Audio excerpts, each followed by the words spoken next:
Hi friends, आप देख रहे हैं रोबोट सपोर्ट चैनल और आज मैं बता रहा हूँ 150 ppm TDS के बारे में। यदि आप अपने आरओ सिस्टम का TDS 150 के करीब में रखते हैं, 150 प्लस हो तो और अच्छा। अगर आप नहीं कर सकते तो कम से कम 150 कीजिए ज़रूर। और इसका बहुत सारा बेनिफिट है। अगर आप 6 महीने साल भर यूज कर लिए ना, लेकिन हो सकता है कि एक बार में आप नहीं कर पाए। मान लीजिए कि आप रख रहे हैं शुरू में 50 ppm या 70 ppm या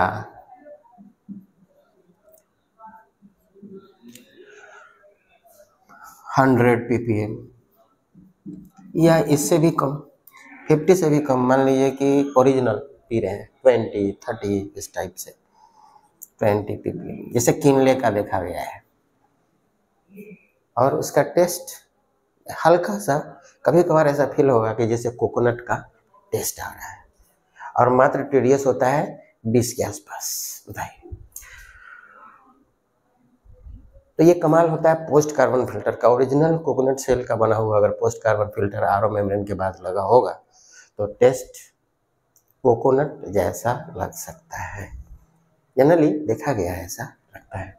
लेकिन 150 ppm पानी का TDS कम से कम रखना बहुत ज़रूरी है। पानी काफ़ी हद तक अल्कलाइन होगा, pH 7+ हो सकता है। ज़्यादा चांसेज है होने का, 90% प्लस चांस है कि उसका जो pH वैल्यू होगा वो 7+ होगा। लेकिन ये TDS कंट्रोलर से बढ़ा करके परमानेंट सोल्यूशन नहीं है। ऐसे तो परमानेंट का सेंस ये नहीं है कि हमेशा हमेशा के लिए, लाइफ टाइम का भी सेंस नहीं है। क्योंकि एक मेम्ब्रेन का, चाहे आरओ मेम्ब्रेन हो, एनएफ मेम्ब्रेन हो, ऐसे आरओ मेम्ब्रेन से ज़्यादा एनएफ मेम्ब्रेन का लाइफ होता है।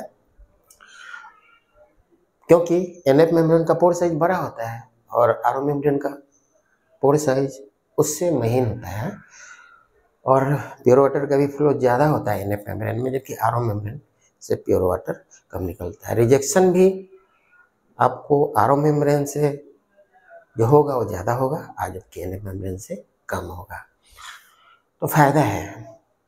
लेकिन अगर आप 150, देखिए 4 मॉडल में एनएफ मेम्ब्रेन आता है, जैसे NF20, NF40, NF60, NF80। तो आपको डिसाइड करना है कि कौन सा मॉडल, यानी कि कितना ppm TDS का पानी पीना चाहते हैं। मैं तो चाहता हूँ कि धीरे धीरे सारे लोग अपने आरओ वाटर के TDS को, कहने का मतलब है तो वाटर प्यूरिफायर के TDS को धीरे धीरे बढ़ा करके, एक तो आप मान लीजिए 20, 30, 40, 50 TDS पानी पीने का आपको आदत पड़ा हुआ है, तो एक आप 150 का नहीं पी सकते।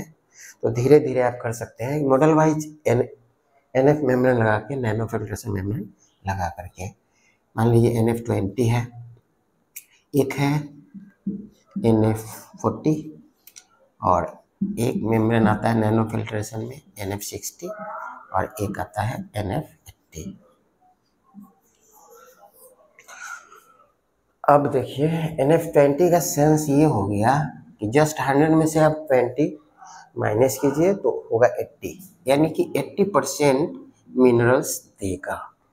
और 100 में से 40 माइनस करेंगे तो आएगा 60%। 60% मिनरल्स देने वाला होता है NF40। और उसी तरह से 100 में से 60 माइनस कीजिए तो आएगा 40%। और NF80 यूज करते हैं तो मात्र 20% ही मिनरल्स आपके पानी में होगा। अब इस हिसाब से अगर देखा जाए 80% मिनरल्स चाहिए, कहने का मतलब है काफ़ी लो TDS है आपके यहाँ, तो आप इसका यूज कर सकते हैं। अब हमको 150 के आसपास का चाहिए, तो मान लीजिए कि आपके यहाँ TDS है लगभग 200 के आसपास। 200 का 80% निकालेंगे तो 8 जा 16, यानी 160 के आसपास TDS आएगा। तो लगभग 150 के रेंज में आ गया। एकदम एक्यूरेट तो नहीं हो सकता है, थोड़ा बहुत कम हो सकता है शुरू में, क्योंकि हार्डनेस में देखा गया है कम या ज़्यादा। TDS अलग चीज़ है, हार्डनेस अलग है।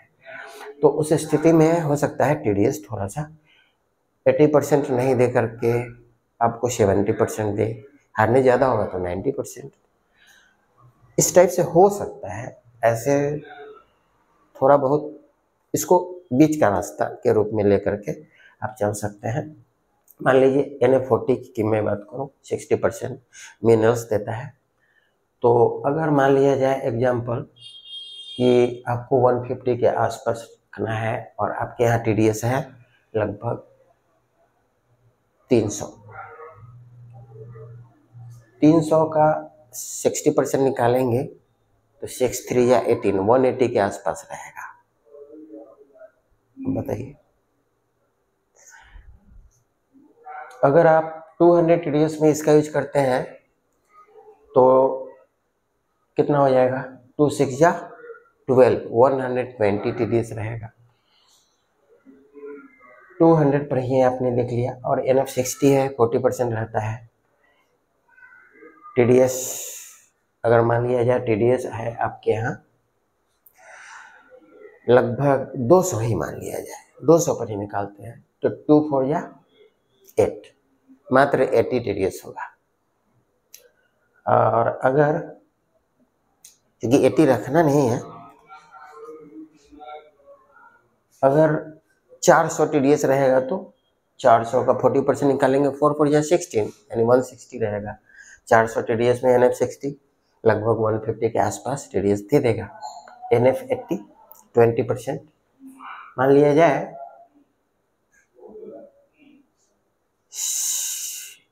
700 800 इस टाइप से TDS है, तो 700 यानी 7 2 या 14 यानी 140 TDS देगा। NF80 मॉडल लगाते हैं, हार्डनेस के हिसाब से थोड़ा बहुत कम ज़्यादा जा सकता है, उसको मैंने नहीं करना धीरे धीरे, क्योंकि TDS बढ़ता ही है। TDS अगर टैप वाटर का अगर घट जाए किसी कारणवश से, मान लीजिए कि पहले से आ रहा था, आपको बोर वाटर का यूज कर रहे थे, बाद में आप रिवर वाटर का यूज करने लगे किसी कारणवश, होता है ऐसा, बहुत जगह सुनने में आता है कि कहीं पे 2 तरह का पानी आता है, बोरवेल का वाटर आता है और कभी रिवर का वाटर आता है। उस स्थिति में तो गड़बड़ हो जाएगा, तब तो एक ही प्योरीफायर से काम नहीं चलेगा, उसके लिए एक अलग से प्योरीफायर लगाना होगा। मान लीजिए हाई TDS दे रहा है, 1500 प्लस TDS दे रहा है, तो वह मुश्किल हो जाएगा। आपको इसके हिसाब से देखना है कि आपका टैप वाटर यानी कि जो आपके घर में पानी आ रहा है उसका TDS कितना है, उसके हिसाब से आप इससे मॉडल डिसाइड कर लें। और लगभग 150 ppm के आसपास आपको TDS लेकर के चलना है। इससे 10-15 कम हो जाएगा या 10-15 ज़्यादा हो जाएगा, वो मायने नहीं रखता है। ये भी RO जैसा ही लगता है, यानी कि पानी में RO का जो टेस्ट होना चाहिए वैसा मीठापन आपको मिल जाएगा।